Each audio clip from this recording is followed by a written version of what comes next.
Why vaccinated people die from COVID-19 doesn't mean the vaccines are ineffective.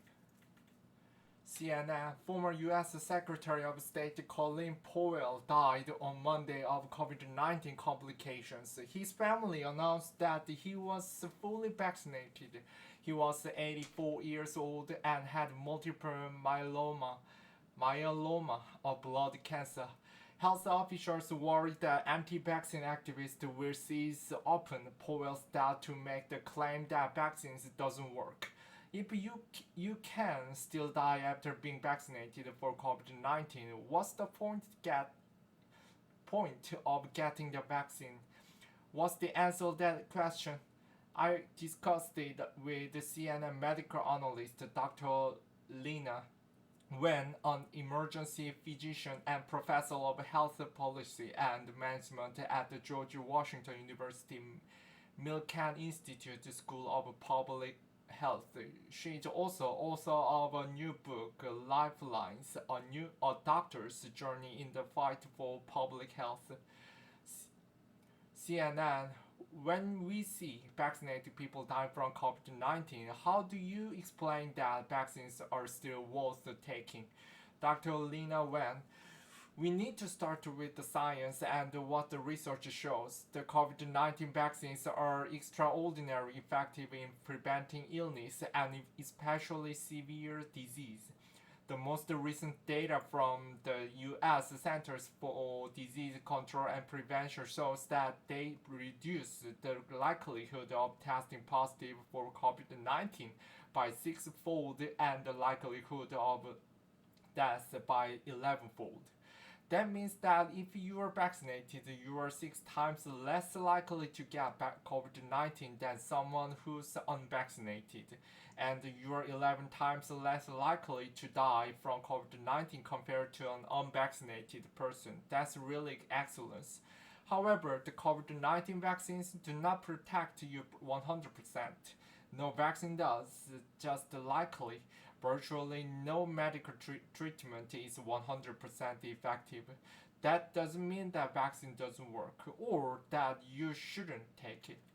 CNN, are some people more likely to have severe outcomes from COVID-19 despite the vaccination? Yes, and based on what have learned, General Powell fell into the category.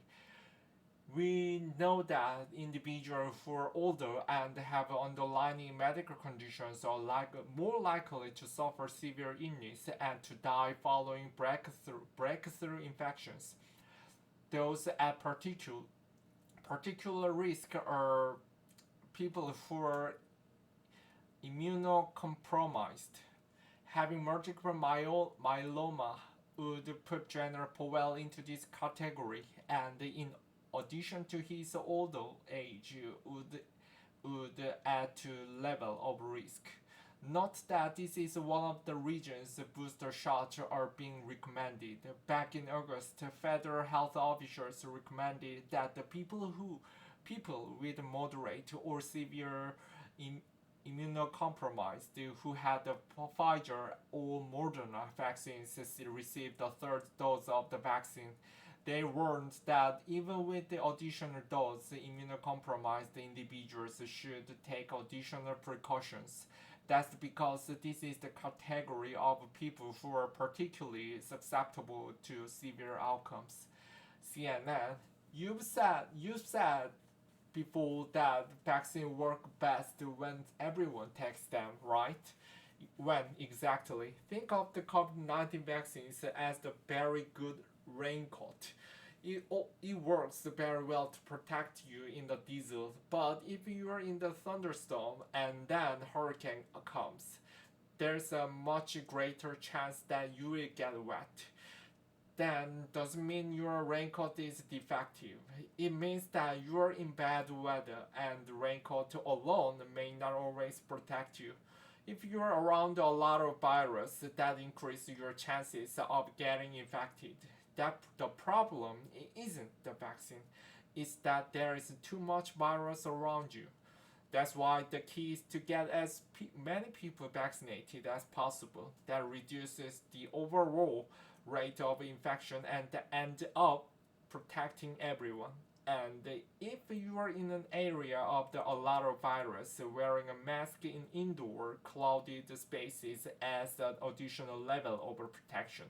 And let's not forget that we also get vaccinated to protect the most vulnerable among us, who are at the highest risk of for severe outcomes. A study of 13 states over 6 months shows that the fully vaccinated individuals made up only 4% of all hospitalizations from COVID-19.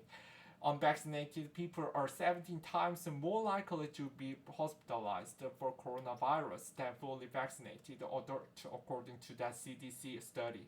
Those who end up with breakthrough cases resulting in hospitalization are more likely to be older and to have multiple underlying medical conditions, as we discussed.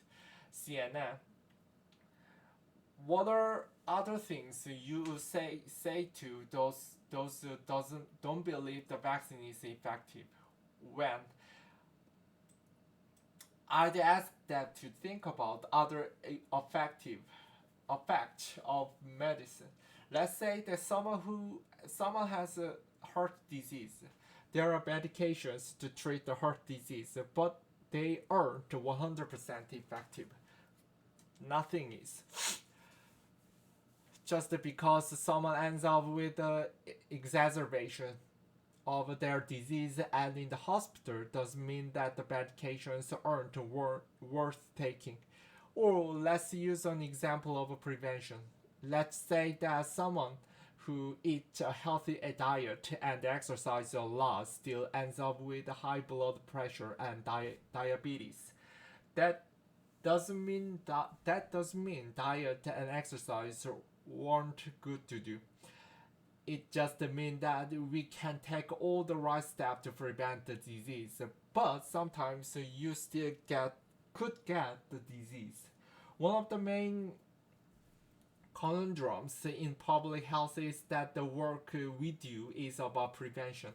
While you see the end result of if and when prevention fails, you don't see all of the lives saved because of prevention. A modeling study supported by the National Institute of Health found that the COVID-19 vaccines prevented more than 139,000 deaths in the first 5 months they are available.